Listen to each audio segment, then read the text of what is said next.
जितने आस्था चैनल पर कथा सुन रहे हो, जितने फेसबुक और यूट्यूब पर सुन रहे हो, बहुत सावधानी से सुनना।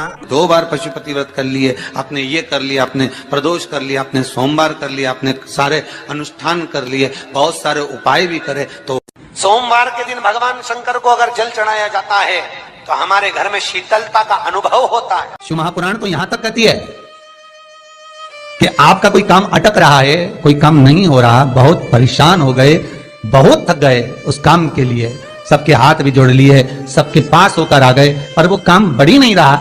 निवेदन है आपसे, 3 जगह पर अगर कोई बीमारी ऐसी हो गई कि वो समाप्त नहीं हो रही, बड़ी बड़ी तकलीफ, मतलब एक बार दवाई अगर चालू हो गई तो दवाई बंद ही नहीं हो रही है, तो उसके लिए आपको 3 जगह पर जल चढ़ाना प्रारंभ कर दो। मात्र 1 हफ्ते से ज्यादा चढ़ाना भी नहीं पड़ेगा। एक बात और अच्छे से समझ लीजिए, जो बच्चे चिड़चिड़े होते हैं, चाहे घर में बेटे हों, बहुएं हों, सास हो, ससुर हो, परिवार में छोटे छोटे बच्चे हों, चिड़चिड़ प्रवृत्ति करते हों या चिड़चिड़ा स्वभाव हो, जरा जरा सी बात में क्रोध आ जाता हो, बोलने का भान नहीं रह पाता हो, शब्दों के बाण चलते हो, तो महाराज शंकर भगवान पे चढ़ा हुआ जल जो बहकर जाता है उसको 3 जगह पर जरूर लगाना चाहिए। ध्यान से सुनिएगा।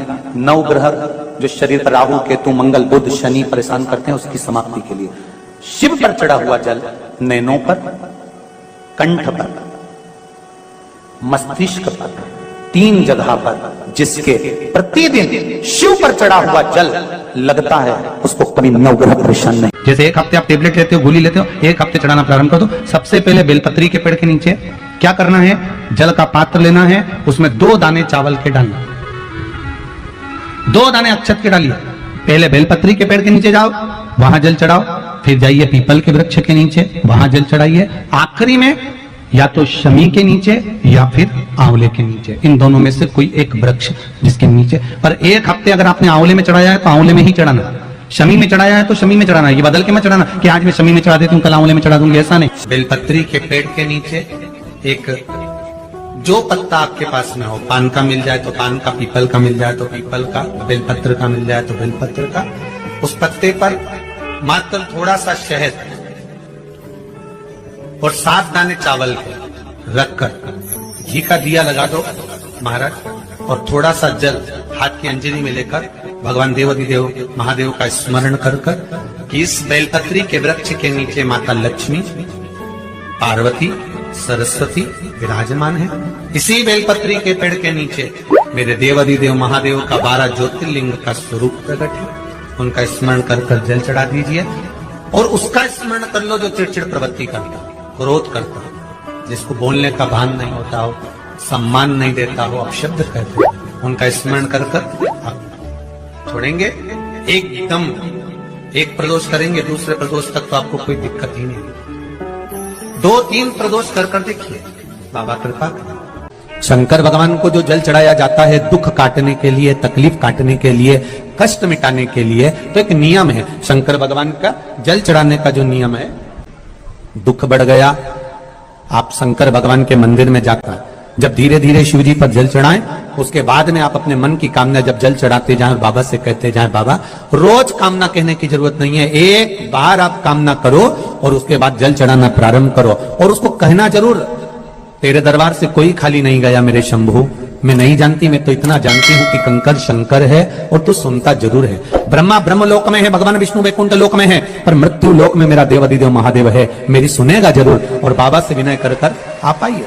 पर ये जरूरी नहीं है कि आप सीहोर आए या कहीं जाएं, आप तो आपके घर के पास में जो शिव मंदिर हो उस मंदिर में 1 लोटा जल चढ़ाना चालू कर दो और धीरे धीरे दुख काटना प्रारंभ कर दो, काटेगा दुख। बस जल चढ़ाने का एक नियम है शिव जी का। जैसे ये गौल जलाधारी है, यहां से पानी गिरता है, ये शिवलिंग है। ये 2 जो भगवान का पानी जहां बहकर जाता है ये गोल में से, तो यहां जो स्थान है ये सीधे भाग पर गणेश जी विराजमान है, लेफ्ट भाग में कार्तिकेय जी है, बीच में एक मोटी सी लाइन होती है जहां सुख सुंदरी है, ऊपर से जो बूंद बूंद पानी गिर रहा है वो शंकर भगवान की 5 लड़कियां हैं, जया, विषहरा, शामलीबारी, दौतली और देव। जहां गोल भाग है, जहां शिवलिंग रखा हुआ है, ये माता पार्वती जी का हस्त कमल है, जिसको पीठिका कहते हैं। महाराज जल चढ़ाने का नियम है जब हमारे ऊपर दुख होता है, तकलीफ होती है, कष्ट होता है, बड़ी दिक्कत परेशानी होती है, तो हम जल चढ़ाते हैं। तो उस जल को चढ़ाने का नियम है, पहले गणेश जी का स्थान, कार्तिकेय का स्थान, अशोक सुंदरी की जगह, फिर माता पार्वती की पीठी का, उसके बाद जलाधारी को स्मरण कर कर जल धीरे धीरे शंकर भगवान पर छोड़ा जाता है। जब धीरे धीरे शिव जी पर जल चढ़ाएं, उसके बाद में आप अपने मन की कामना जब जल चढ़ाते जाएं और बाबा से कहते जाएं, बाबा रोज कामना कहने की जरूरत नहीं है, एक बार आप कामना करो और उसके बाद जल चढ़ाना प्रारंभ करो। और उसको कहना जरूर, तेरे दरबार से कोई खाली नहीं गया मेरे शंभू, मैं नहीं जानती, मैं तो इतना जानती हूं कि कंकर शंकर है और तू सुनता जरूर है। ब्रह्मा ब्रह्म लोक में है, भगवान विष्णु वैकुंठ लोक में है, पर मृत्यु लोक में मेरा देवाधिदेव महादेव है, मेरी सुनेगा जरूर। और बाबा से विनय कर कर आप आइए। जल चढ़ाने का नियम, अगर दुख है, तकलीफ है, कष्ट है तो ऐसे चढ़ा दो, और अगर मन कर रहा है डायरेक्ट शिव जी पे चढ़ाना हो तो तुम्हारी मर्जी, उसमें कोई मना नहीं।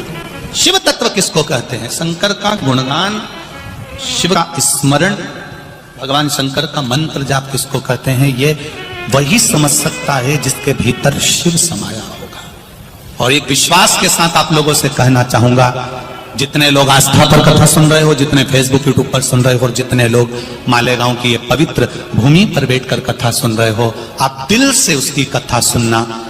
इस वाणी का, इस व्यासपीठ का एक शब्द हो सकता है हॉस्पिटल में पड़ा हुआ कोई व्यक्ति, कर्जे में डूबा हुआ कोई व्यक्ति, गलत व्यसन में पड़ा हुआ कोई व्यक्ति को आपके द्वारा निकली हुई वाणी से भी बाहर निकाल सकता है। जैसे उस मां को कहा किसी ने, सियोर वाला महाराज कहता है एक बार चले तो जा शंकर जी के मंदिर में, उसने पत्र में लिखा। जब वो सियोर वाला महाराज कहता है, चिल्ला चिल्ला कर कहता है, एक लोटा जल सारी समस्या का हल, तो जा। 7 साल में उस बच्चे की वाणी वापिस आ सकती है जो वाणी नहीं थी। जब वो वाणी मेरा महादेव दे सकता है, वो देखो उस माँ के चेहरे की खुशी, उस माँ के चेहरे की रौनकता, जिसका बेटा 7 साल बाद बोला हो, उसका आनंद देखिए कि कितना होगा, कितना आनंद होगा। श्री शिवाय नमस्तुभ्यम, सब बोलिए एक बार जमकर, श्री शिवाय नमस्तुभ्यम। प्रैक्टिकल जरूर करना, कहीं सियोर वाला महाराज झूठ तो नहीं बोल रहा। शास्त्रों की बातें हमारे जीवन में हमें सुख प्रदान करे, इसलिए इस भाव का आनंद करते हुए आज की कथा को विराम देते हैं। श्री शिवाय नमस्तुभ्यम।